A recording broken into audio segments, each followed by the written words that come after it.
Hello to you all. इस video ये second part है कोऑर्डिनेशन केमिस्ट्री का। इसके पहले 1 से 10 क्वेश्चन जेई मीन्स 2020 के दोनों शिफ्ट के क्वेश्चन मैं पहले वीडियो में बना चुका हूँ और इसमें हम लोग क्वेश्चन 11 से लेके क्वेश्चन 20 तक कवर करेंगे। देयर आर टोटल 30 क्वेश्चन जिसको कि मैं 3 वीडियोज़ में कवर करूँगा। तो स्टार्ट करते हैं फर्स्ट क्वेश्चन से। The one that can exhibit highest paramagnetic behaviour among the following. Paramagnetic behaviour किसकी हाईएस्ट है? तो देखो, पैरामैग्नेटिक बिहेवियर का मतलब होता है number of unpaired electron. More the number of unpaired electron, ठीक है, more will be paramagnetism, high paramagnetism. यही कॉन्सेप्ट है। तो स्टार्ट करते हैं। पहले देखो, ग्लाइसिन है तो ग्लाइसिन से बना है। ग्लाइसिन का मतलब होता है COO नेगेटिव CH2NH2। एक्चुअल में यहाँ पे COOH कर दूंगा तो ग्लाइसिन होता है, तो ग्लाइसिनेटो के लिए यहाँ पे एक नेगेटिव दे दिया। तो ये बाइडेंटेड लिगेंड है, इधर से भी डोनेट और इधर से भी डोनेट करेगा। और इसमें सिंस एक नाइट्रोजन डोनर है इसीलिए स्ट्रॉन्ग फील्ड हो गया, राइट। एंड बाई पायरिडीन, ये रहा N connected with another pyridine N, ये रहा बाई पायरिडीन। ओके, तो ये भी बाइडेंटेड लिगेंड है। तो let us start with the first Fe इन। इन का मतलब होता है NH2 CH2 NH2, ये भी स्ट्रॉन्ग फील्ड लिगेंड है।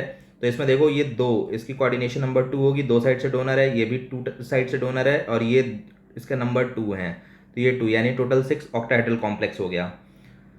तो आयरन विथ ऑक्टाहेड्रल कॉम्प्लेक्स, तो आयरन का आप कन्फिग्रेशन देख लो। आयरन Fe2+ का हो जाएगा 3d6 4s0। ऐसे न्यूट्रल होता तो 3d6 4s2 होता 26 होने के कारण, लेकिन 2+ है तो डी के गायब हो गए। ओके, अब इसको हम अरेंज करते हैं स्ट्रॉन्ग फील्ड लिगेंड के प्रेजेंस में। ये रहा, यहाँ से मैंने स्प्लिट कर दिया, ये T2G है और ये EG है। तो सारे के सारे 6 स्ट्रॉन्ग फील्ड लिगेंड है, तो इसी में पैक हो जाएंगे और उसके बाद लिगेंड यहाँ से डोनेट करना शुरू करेगा अपने इलेक्ट्रॉन्स को। तो इसमें एक भी अनपेयर्ड इलेक्ट्रॉन नहीं है, इसीलिए इसका जो पैरामैग्नेटिक बिहेवियर है वो 0 हो गया, म्यू 0 हो गया।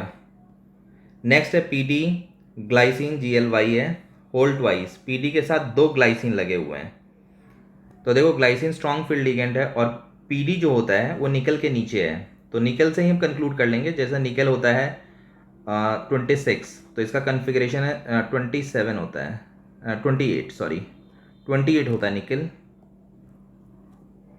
Iron cobalt nickel 28। तो इसका कन्फिग्रेशन है 3d6 4s2। तो इसी सीरीज में पैलेडियम का हो जाएगा 4d6 5s2। Okay, just a minute. अब इसको आप देख लो, यहाँ पे इसका ऑक्सीडेशन स्टेट +2 है क्योंकि ग्लाइसिन पे एक नेगेटिव चार्ज है। ये रहा ग्लाइसिन, एक नेगेटिव चार्ज है, तो 2 ग्लाइसिन है तो 2 नेगेटिव हुआ, तो इसको काउंटर करने के लिए इसे +2 होल्ड करना पड़ेगा। तो जो PT का चार्ज हमें पता चल गया है, ये +2 है। ओके, तो PD +2 का आप यहाँ से मार्क कर दो क्या आएगा, तो ये हो जाएगा 4d6 5s0 PD का। बॉक्स डायग्राम बनाते हैं, स्ट्रॉन्ग फील्ड लिगेंड है तो 6 को आप पैक करो, फिर से वही कहानी आ गई आयरन वाली, 1 2 3 4 5 6, क्योंकि स्ट्रॉन्ग फील्ड लिगेंड के प्रेजेंस में सारे के सारे T2G में पैक हो जाएंगे, EG खाली होगा। तो अगेन इसमें कोई भी पेयर्ड इलेक्ट्रॉन नहीं है, तो इसका भी म्यू 0, तो दूसरे वाले का भी म्यू 0 हो गया।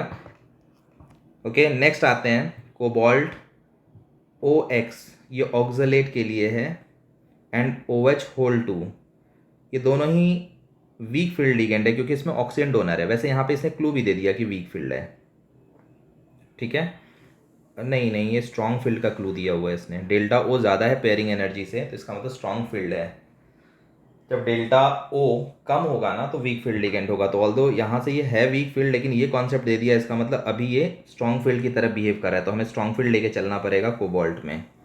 तो जो कोबाल्ट है उसकी स्टोरी देखते हैं। तो कोबाल्ट होता है 27, तो कोबाल्ट 27 का आप इलेक्ट्रॉनिक कन्फिग्रेशन लिख दो, तो it is 3d7 4s2, right. अब इसके बाद देखो इसका ऑक्सीडेशन स्टेट, ये OX पे ऐसे मैं पता कर रहा हूँ, ऑक्सलेट जो होता है वो होता है C2O4 2 नेगेटिव और बाइडेंटेड लिगेंड है। ठीक है। तो इस पर 2 नेगेटिव चार्ज होने के कारण ऐसे ऐसे 2 लगे हुए हैं, तो टोटल 4 नेगेटिव हो गया। एंड OH, एक OH पे 1 नेगेटिव है, टोटल 2 हैं, तो ये 2 नेगेटिव हो गया, टोटल 6 नेगेटिव है। तो 6 नेगेटिव है, तो आप इसका +5 लोगे तब जाके +5 और 6 नेगेटिव दोनों मिलके -1 नेट रह पाएगा। तो इसीलिए कोबाल्ट इज इन +5। तो कोबाल्ट +5 का जब हम फॉर्म करेंगे तो इसमें से 5 इलेक्ट्रॉन रिमूव करना होगा। तो S से 2 और D से 3 इलेक्ट्रॉन रिमूव होंगे। तो finally will have 3D 3 4 and 4s 0। This is the configuration. Okay, अब इसको हम फिल करते हैं। स्ट्रॉन्ग फील्ड की तरह बिहेव कराना है हमें, ठीक है। तो इसका मतलब सारे इलेक्ट्रॉन को हमें T2G में पैक करना होगा पहले। तो 4 हैं, 1 2 3 4, जो स्ट्रॉन्ग फील्ड का होता है। T2G पहले फिल होगा और उसके बाद EG में इन करता, इजी में। तो इजी के लिए कुछ नहीं बचा। तो यहाँ पे हमारे पास 2 अनपेयर्ड इलेक्ट्रॉन है, तो it has 2 unpaired electron. Okay, तो यही चांसेस हैं। अभी एक बार इसको वेरीफाई कर लेते हैं टाइटेनियम को। तो टाइटेनियम होता है स्कैंडियम टाइटेनियम। टाइटेनियम होता है 22। तो टाइटेनियम 22 का जब आप लिखोगे कन्फिग्रेशन, तो ये आ जाएगा 3D2 4s2। ओके, 22 के हिसाब से। और इस पे टाइटेनियम पे है टोटल 3 पॉजिटिव, तो टाइटेनियम 3+ का हो जाएगा 3D1 4s0। तो इसमें एक अनपेयर्ड इलेक्ट्रॉन है। ओके, तो सबसे ज़्यादा इसने पूछा मैक्सिमम हाईएस्ट पैरामैग्नेटिज्म कौन होल्ड कर रहा है, तो जिसमें सबसे ज़्यादा अनपेयर्ड इलेक्ट्रॉन होंगे, यानी C option is correct. Next आते हैं the crystal field stabilization energy CFSE। Again यहाँ पे देख लो, इसको देखते ही पता चल रहा है कि ये WFL है, वीक फील्ड लिगेंड। क्योंकि SFL में ऑलवेज CFSE जो डेल्टा होता है ना, crystal field stabilization energy CFSE, ठीक है, splitting crystal field splitting energy, ये ऑलवेज ज़्यादा होगा P से। ये होता है SFL की कहानी। तो अब यहाँ पे हमसे पूछा है कि ये वीक फील्ड लिगेंड है, तो वीक फील्ड लिगेंड में अब इसकी क्रिस्टल फील्ड स्टेबलाइजेशन एनर्जी क्या होगी। तो फिल करते हैं। पहले कोबाल्ट का ऑक्सीडेशन स्टेट फाइंड करते हैं। ये तो न्यूट्रल, फ्लोरीन पे 1 नेगेटिव है, 3 फ्लोरीन, तो टोटल 3 नेगेटिव हुआ। तो इसको काउंटर करने के लिए इट विल हैव 3+। तो कोबाल्ट इज इन 3+। तो कोबाल्ट 3+ का कन्फिग्रेशन लिखते हैं। कोबाल्ट होता है 27। तो न्यूट्रल कोबाल्ट को अगर आप लिखोगे तो ये आएगा 3D7 4s2। ये न्यूट्रल अगर कोई चार्ज ना हो तो। लेकिन कोबाल्ट पे 3+ है, तो 3+ का मतलब है 3 हट जाएंगे, तो S से 2 चले गए और D से 1 चला गया, तो D में 6 रह गए। अब इस 6 इलेक्ट्रॉन को हम अरेंज करना है। तो वीक फील्ड लिगेंड के प्रेजेंस में पहले सिंगली फिल होगा, उसके बाद पेयरिंग होगी T2G EG। तो पहले आप सिंगल फिल करो, 1 2 3 4 5। अब उसके बाद जो छठा है वो इसके साथ पेयर्ड अप होगा। ये कन्फिग्रेशन है। इसको अब हम बॉक्स में बना देते हैं। ये रहा T2G यहाँ पे और ये रहा EG यहाँ पे। इसमें जो इलेक्ट्रॉन्स है इसको हम लिख देते हैं और इसमें जो इलेक्ट्रॉन्स है इसको हम लिख देते हैं, राइट। और यहाँ से आप चेक कर लो, ये जो वैल्यू है और ये जो वैल्यू है, इसकी वैल्यूज़ को हम अब मार्क करते हैं। ये है 0.6 डेल्टा ओ हाई और ये -0.4 डेल्टा ओ लो। तो अब फाइंड करते हैं टोटल CFSE। 4 इलेक्ट्रॉन -0.4 डेल्टा ओ पे बैठे हैं। 1 2 3 4, 4 इलेक्ट्रॉन, ये 1 2 3 और ये 4। तो हो जाएगा 4 into -0.4 delta O plus 2 electron बैठे हुए हैं 0.6 डेल्टा ओ पे। इसको हम सिंप्लीफाई करते हैं तो ये आ जाएगा 12 -0.4 डेल्टा ओ। लेकिन ये CFSE नहीं है, इसके अलावा एक पेयरिंग एनर्जी भी लग रही है। ये पेयर्ड हो रहा है, इट इज़ गेटिंग पेयर्ड। तो ये पेयरिंग एनर्जी भी लग रही है, क्योंकि किसी इलेक्ट्रॉन को पेयर करने में कुछ एनर्जी खर्च करनी पड़ती है। तो इसीलिए +P भी हमें देना होगा, क्योंकि एक जगह पे पेयरिंग हुआ है इलेक्ट्रॉन का, तो उसमें पेयरिंग एनर्जी खर्च हुई होगी। 2 जगह होती पेयरिंग तो 2P लगाता, 3 जगह होती तो 3P लगाते हैं। तो ये इसकी हो जाएगी और इसके अकॉर्डिंग फिर D ऑप्शन आ जाएगा इसका। Heading for the next, the molecule in which hybrid or molecular orbital involve only one d orbital of the central atom is। देखो, ये 1d ऑर्बिटल सिर्फ एक ही हाइब्रिडाइजेशन में इन्वॉल्व होता है, DsP2 में। सिर्फ एक डी ऑर्बिटल है। तो DsP2 वाला ही आंसर होगा, इतना तो तय है। ओके, तो शुरू करते हैं। XeF4, इसकी आप हाइब्रिडाइजेशन निकाल लो। XeF4 का, दोनों का ये तो केमिकल बॉन्डिंग का पार्ट है, इसका हाइब्रिडाइजेशन आप निकालोगे तो सिंपल है, हाफ V+M-C, यही फॉर्मूला है। तो half valence electron of central atom, xenon के वैलेंस इलेक्ट्रॉन, क्योंकि यही सेंट्रल एटम है, वो होते हैं 8 इलेक्ट्रॉन होते हैं आउटर मोस्ट में। M होता है मोनोवैलेंट, कितने स्पीशीज़ हैं, तो फ्लोरीन जो है वो मोनोवैलेंट है, तो 4 मोनोवैलेंट हुए। उसके बाद C होता है चार्ज कितना है, तो इसके ऊपर तो कोई चार्ज नहीं है, तो चार्ज की जगह हम 0 पुट कर देंगे। इसको जब सिंप्लीफाई करेंगे तो ये आएगा 5, तो 5 का मतलब sp3d। ओके, तो ये आ गया हमारे पास sp3d हाइब्रिडाइजेशन। लेकिन ये MO मॉलिक्यूलर ऑर्बिटल नहीं है, ठीक है, इसने कहा है हाइब्रिड मॉलिक्यूलर ऑर्बिटल। ओके, तो ये एटॉमिक ऑर्बिटल है, मॉलिक्यूलर ऑर्बिटल नहीं है। तो अब हम आते हैं दूसरा वाला, यानी ये हमें अब CFSE से एक्सप्लेन करना पड़ेगा, क्रिस्टल फील्ड स्टेबलाइजेशन एनर्जी, क्योंकि वही मॉलिक्यूलर ऑर्बिटल के कॉन्सेप्ट को इन्वॉल्व करता है। तो NiCN4 इस वाले को हम करते हैं। तो इसमें पहले निकल का ऑक्सीडेशन स्टेट फाइंड करते हैं। साइनाइड पे -1 चार्ज है, तो 4 नेगेटिव हो गया। ओके, और 2 नेगेटिव रिटेन करना है, तो निकल इज +2। तो निकल यहाँ पे +2 ऑक्सीडेशन स्टेट में है, तो +2 का मतलब है निकल 28 होता है, एंड 4s 3d8 4s2 होता है, तो 4s वाले चले जाएंगे, 3d8 रह जाएगा। ओके, इसको ड्रॉ करते हैं। ओके, और साइनाइड हमें पता है स्ट्रॉन्ग फील्ड लिगेंड है, SFL, तो इसमें तो पेयरिंग करा देगा, ये सारे इलेक्ट्रॉन्स की लो स्पिन फॉर्म करेगा। तो पेयरिंग कराते हैं, 1 2 3 4 5 6 7 8 इलेक्ट्रॉन को हमने पैक कर दिया। और इसमें अब जो 4 साइनाइड डोनेट करेंगे अपने इलेक्ट्रॉन, यहाँ से एक साइनाइड, दूसरा साइनाइड, तीसरा साइनाइड, चौथा साइनाइड, ये हो गया DsP2। और इसने कहा था एक ही molecular orbital involve only 1 d orbital, सिर्फ एक d ऑर्बिटल इन्वॉल्व होना चाहिए, ठीक है ना। तो ये बेस्ट आंसर है, ये रूल्ड आउट। इसमें एक तो एटॉमिक, ये VBT हमने लगाया है, वैलेंस बॉन्ड थ्योरी का कॉन्सेप्ट, और इसमें और भी एक्सप्लेनेशन है। जैसे XeF में आप जाओगे तो इसमें वैकेंट d ऑर्बिटल XeF4। एक मिनट, यहाँ मैंने कैलकुलेशन भी गलती की है, 8 + 4 12 होता है, 12, ये 6 आ गया, 6 का मतलब है DsP3d2। ओके, अब दूसरे एक्सप्लेनेशन की ज़रूरत नहीं। वैसे इसमें बैक बॉन्डिंग भी होगी, तो उसमें भी एक d ऑर्बिटल यूज़ होगा। तो इसमें एक चीज़ और, ये तो ऐसे ही रूल्ड आउट हो गया, ये मैंने कैलकुलेशन गलत कर दिया था। ओके, तो DsP2 इसमें तो ऐसे ही दिख गया, 2 d ऑर्बिटल है।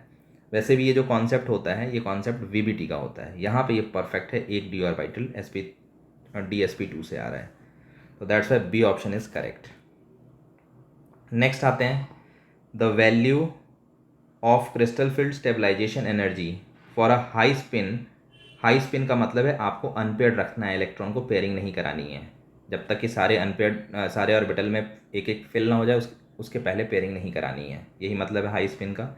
इन octahedral and tetrahedral fields are, तो करते हैं, पहले हम ऑक्टाहेड्रल का कर रहे हैं, तो ऑक्टाहेड्रल में T2G नीचे एंड EG ऊपर। हाई स्पिन बनाना है तो 6 को फिल कर रहे हैं, 1 2 3 4 5 6। अब पेयरिंग किया पहले मैंने सभी को फिल करके। अब ये जो वैल्यू है ये 0.6 डेल्टा O है, और ये वैल्यू है 0.4 डेल्टा O माइनस में। तो अब जो CFSE की वैल्यू आएगी, CFSE, ये वैल्यू हो जाएगी 4 × 10, यानी -1.6 डेल्टा O। मैंने मल्टीप्लाई कर दिया 4 को इससे, और प्लस ये 2 को मल्टीप्लाई कर दो आप इसके साथ, तो ये 1.2 डेल्टा O, तो net it is -0.4 delta O। ये पहले वाले की वैल्यू हो गई। ओके, अब दूसरे वाले की देखते हैं। दूसरा कह रहा है टेट्राहेड्रल है, तो टेट्राहेड्रल में रिवर्स हो जाता है, EG नीचे होता है एंड T2G ऊपर होता है। तो इस केस में अगर हम देखेंगे तो ये पूरा सीक्वेंस उल्टा हो गया। अब प्लस में 0.4 चला जाएगा, डेल्टा T टेट्राहेड्रल के लिए T लगाएंगे, और ये जो वैल्यू होगी ये हो जाएगा -0.6 डेल्टा T। ओके, तो अब 6 इलेक्ट्रॉन फिल करेंगे, 1 2 3 4 5 और ये 6। तो अब इस 3 इलेक्ट्रॉन्स को इससे मल्टीप्लाई करते हैं तो 6 3 जा 18 -1.8 डेल्टा टी हो गया, और इस 3 को इससे मल्टीप्लाई करेंगे तो ये प्लस 1.2 डेल्टा टी हो गया। तो ये नेट आ जाएगा माइनस हो गया -0.6 delta T will be the answer. तो देखते हैं किसमें ये और ये आंसर दिया हुआ है, डी ऑप्शन। ओके, नेक्स्ट है the total number of coordination site in ethylene diamine tetraacetate. ये एडवांस का क्वेश्चन है, जस्ट रिपीट कर दिया गया है। इथाइलिन डायमीन एनसीईआरटी में भी दिया हुआ है।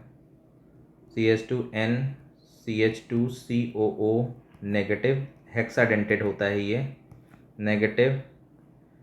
यहाँ सॉरी एक N पहले देंगे हम, एक N, फिर ये CH2COO negative and CH2COO negative. तो ये देखो हेक्साडेंटेड है, 1 2 3 4 5 6, ये 6 एंड से डोनेट कर सकता है, इसलिए इसका आंसर 6 होगा। Next, consider the complex ion trans and cis, correct statement is. देखो पहले इसका हम ट्रांस ड्रॉ करते हैं। कोबाल्ट है, ट्रांस के लिए आपको Cl को 180 पे रखना होगा, तो मैंने 180 पे Cl को रख दिया। बाकी थाइलिन डायमीन, ये NH2 CH2 CH2 और ये NH2 लगा दिया, जिसको कि हम एक लाइन भी खींच सकते थे एक N से दूसरे N की तरफ। यही चीज़ यहाँ पे है, CH2 और ये NH2, ये कोऑर्डिनेट बॉन्ड से इसको डोनेट कर रहे हैं। ये स्टोरी है। तो ये ऑप्टिकली इनएक्टिव हो गया क्योंकि इसमें POS प्रेजेंट है। यहाँ पे आप मिरर लगा दो तो सारे ग्रुप मिरर के प्लेन में आ जाएंगे। जो मिरर के प्लेन में आ गए उसको अब कंसिडर नहीं करना है। अब बाकी जो दो हैं उनका मिरर, वो एक दूसरे के मिरर इमेज होने चाहिए। तो येस ऑफ कोर्स ये Cl का ये मिरर इमेज आ जाएगा। तो इसमें इसके रिस्पेक्ट में प्लेन ऑफ सिमेट्री है, इसीलिए ये ऑप्टिकली इनएक्टिव है। इसका सिस फॉर्म करते हैं, सिस वाला ऑप्टिकली एक्टिव हो जाएगा क्योंकि उसमें POS नहीं मिलेगा हमें। ये रहा कोबाल्ट, सिस का मतलब है Cl, ये हो जाएंगे 90 पे, और ये हो गया NH2, ये NH2 और ये कनेक्ट हो गया CH2 से, एंड NH2 ये कनेक्ट हो गया। इसमें आप चेक कर लो कहीं POS नहीं मिलेगा, कोई ऐसा ग्रुप नहीं है जिसका मिरर इमेज वो खुद आ जाए अगर प्लेन में आप रख लो तो। मान लो ऐसे अगर हमारे दिमाग में आए कि ऐसे अगर रख लें तो, इस ग्रुप को रख लें तो इस NH2 का मिरर इमेज तो ये आ जाएगा, इसका NH2 का ये आ जाएगा मिरर इमेज, ठीक है। लेकिन प्रॉब्लम है इस NH2 का मिरर इमेज, इसका कौन कौन आमने सामने रह गया, ये NH2 ही, बाकी सब तो प्लेन में चला गया। सॉरी मैंने इसको गलत कंसिडर कर लिया। लेकिन इस वाले पार्ट का, ये पार्ट जो है जिसको मैं ब्लू से हाईलाइट कर रहा हूँ, इसका ये मिरर इमेज नहीं है, क्योंकि इसका मिरर इमेज होने के लिए उसको यहाँ पे होना चाहिए था, लेकिन ये यहाँ पे है। तो दैट्स वाई इसमें POS मिसिंग है, ये ऑप्टिकली एक्टिव हो जाएगा। तो अब हम आंसर करते हैं क्योंकि ऑप्टिकल एक्टिविटी से ही रिलेटेड है।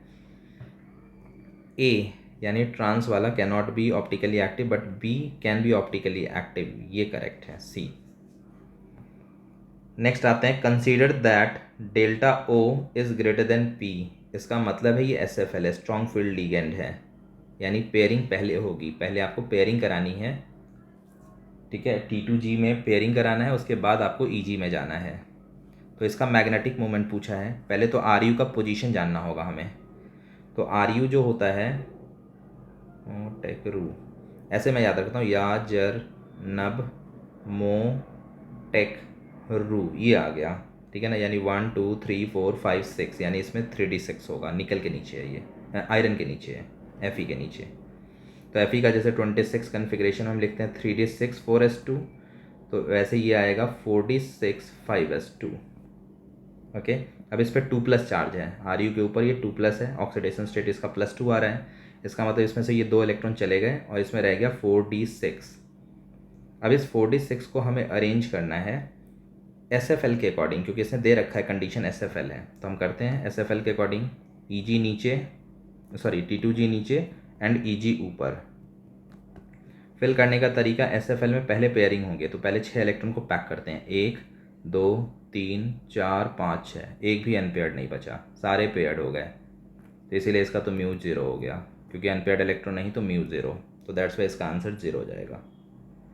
नेक्स्ट आते हैं 18th, the species that has spin only magnetic moment 5.9 bm। देखो spin only magnetic moment mu के बारे में कह रहा है, इसका फॉर्मूला होता है √n/n+2। यहाँ पे n इंटीजर होते हैं, नंबर ऑफ अनपेयर्ड इलेक्ट्रॉन को रिप्रेजेंट कर रहा होता है n। तो 5.9 लाने के लिए n की जो वैल्यू होनी चाहिए वो 5 होनी चाहिए। 5 आप पुट करके देख लो, √35 आएगा जो कि 5.9 के आसपास आ जाएगा। ओके, तो अब कहानी शुरू होती है और इसने TD के बारे में बता दिया कि टेट्राहेड्रल इसको हम कह रहे हैं। तो किसमें अनपेयर्ड इलेक्ट्रॉन 5 है ये हमें ढूंढना है। तो let us start with the Mn। तो Mn की ऑक्सीडेशन स्टेट यहाँ पे आप फाइंड करो, ये +2 आएगा, क्योंकि 4 Br हैं तो 4 माइनस होता और 2 माइनस यहाँ रह गए, तो इसका मतलब 2 माइनस कैंसिल हुए, उसको कैंसिल करने के लिए Mn को +2 लेना होगा। अब Mn पे आते हैं, Mn इज़ 25, तो इसका हो गया 3d5 4s2 एंड Mn+2 जो हो गया ये हो जाएगा 3d5 4s के चले गए, और ये टेट्राहेड्रल है तो इस D का तो कुछ होना ही नहीं है, D को तो कोई टच भी नहीं करेगा, तो इसमें 5 अनपेयर्ड रिटेन रह जाएंगे, क्योंकि टेट्राहेड्रल होने के लिए sp3 हाइब्रिडाइजेशन चाहिए। तो आगे जो लीगेंड्स होंगे वो तो S और P को यूज़ करेंगे, 4s और 4p को यूज़ करेंगे, यहाँ से अपने इलेक्ट्रॉन डोनेट करेंगे सारे Br। तो इसमें 5 अनपेयर्ड इलेक्ट्रॉन है, तो 5 अनपेयर्ड इलेक्ट्रॉन ही हमें चाहिए था, इसीलिए पहला ही कैच हो गया। इन दिस वे हम सभी को वेरीफाई कर लेंगे, इन सभी में। निकल में तो खैर होना ही नहीं है, ठीक है, निकल के केस में होना ही नहीं है, ठीक है, इसमें 5 अनपेयर्ड इलेक्ट्रॉन नहीं आएंगे, ठीक है, तो over first A option he catch हो गया। नेक्स्ट 19th पे आते हैं, कह रहा है for a D metal ions in an octahedral field the correct electronic configuration is. कह रहा है कि कौन सा करेक्ट इलेक्ट्रॉनिक कन्फिग्रेशन है, राइट, तो उसको अब हमें चेक करना है इसमें। तो देखते हैं, पहला केस है, ये जो कंडीशन है इस केस में ये है WFL का। तो WFL में अगर हमारे पास 4 इलेक्ट्रॉन होंगे तो उसको हम कैसे फिल करेंगे। WFL का केस है, क्योंकि डेल्टा O की वैल्यू कम है तो 4 को तो हमें ऐसे फिल करना होगा, पेयरिंग तो कराना ही नहीं है WFL में, ये WFL का केस हुआ। वीक फील्ड लिगेंड में पेयरिंग नहीं होती है, स्ट्रॉन्ग फील्ड लिगेंड में होती है। तो वीक फील्ड है तो 4 इलेक्ट्रॉन को हमें ऐसे करना होगा, यानी T2G में उस केस में 3 ही इलेक्ट्रॉन होंगे और 1 इलेक्ट्रॉन EG में होगा, तो that's why it is not matching. Next आते हैं, इसमें भी 4 इलेक्ट्रॉन है, 3 and 1 4, और इस बार ये SFL की कंडीशन दे रखी है, स्ट्रॉन्ग फील्ड लिगेंड है। तो अब अगर स्ट्रॉन्ग फील्ड लिगेंड है तो हमें पता है अब हमें 4 इलेक्ट्रॉन को पहले पेयर करना होगा, तो 4 इलेक्ट्रॉन को पेयर करेंगे, ये पेयरिंग हुई, चौथे इलेक्ट्रॉन पेयर्ड होगा, EG में नहीं जाएगा, T2G में ही पेयर्ड होगा, यही मीनिंग होता है। तो पहले तो हमने T2G को सिंगल फिल किया, चौथे को फिल करने की बारी थी, तो ये बता रहा है कि पेयरिंग में ही कम एनर्जी लगेगी, तो इसीलिए वो पेयर्ड हो गया। यहाँ पे बता रहा था कि डेल्टा O यानी ऊपर जाने में ये वैल्यू होती है, इन दोनों के बीच की वैल्यू होती है डेल्टा O, डेल्टा O में कम एनर्जी लगेगी, इसीलिए ये ऊपर चला गया था। तो इस हिसाब से कन्फिग्रेशन T2G 4 आना चाहिए। अगेन ये T2G 3 और EG 1 दिया हुआ है, नॉट वैलिड। अगेन ये WFL है, यानी पेयरिंग में ज़्यादा एनर्जी लगेगी और डेल्टा O के बराबर की एनर्जी कम है, यानी ऊपर ये चला जाएगा फिर से। तो अब अगर इसको हम करें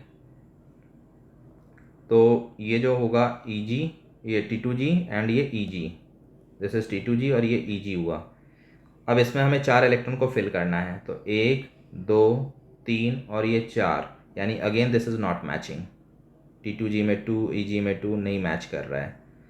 नाउ अब आते हैं इसको देखते हैं, तो T2G ये मैच कर गया, यही तो केस है WFL का, और अभी हमने ड्रॉ किया हुआ है, तो T2G में 3 और EG में 1, दिस इज मैचिंग, तो that's Y D option is correct for this. Next, the correct IUPAC name for of this is. देखो IUPAC नेम करने का एक ही तरीका होता है कि लिगेंड्स की नेमिंग पहले करो अल्फ़ाबेटिकली। तो ये है एमीन, एमीन, ये है क्लोराइडो, और ये मीथेन एमीन, मीथेन एमीन। तो बस नेमिंग शुरू करते हैं, पहले ये आएगा क्योंकि अल्फ़ाबेटिकली सबसे पहले है। तो अब इसके नंबर कितने हैं, 2 हैं। तो diammine chlorido methanamine platinum chloride, B option match कर जाएगा। डायमीन, एक क्लोराइडो, मीथेन एमीन, प्लैटिनम, इसकी ऑक्सीडेशन स्टेट, एक मिनट, +2 है। अब देख लो यहाँ पे एक क्लोरीन माइनस, यहाँ पे एक क्लोरीन माइनस बाहर में है, तो नेट -2 को काउंटर करने के लिए उसे +2 चाहिए, 2 क्लोराइड। तो B option is correct. Okay, तो इसमें बस 20 तक कवर कर रहे हैं और बाकी 21 से लेके 30 तक अगले वीडियो में कवर करेंगे। Thank you for watching.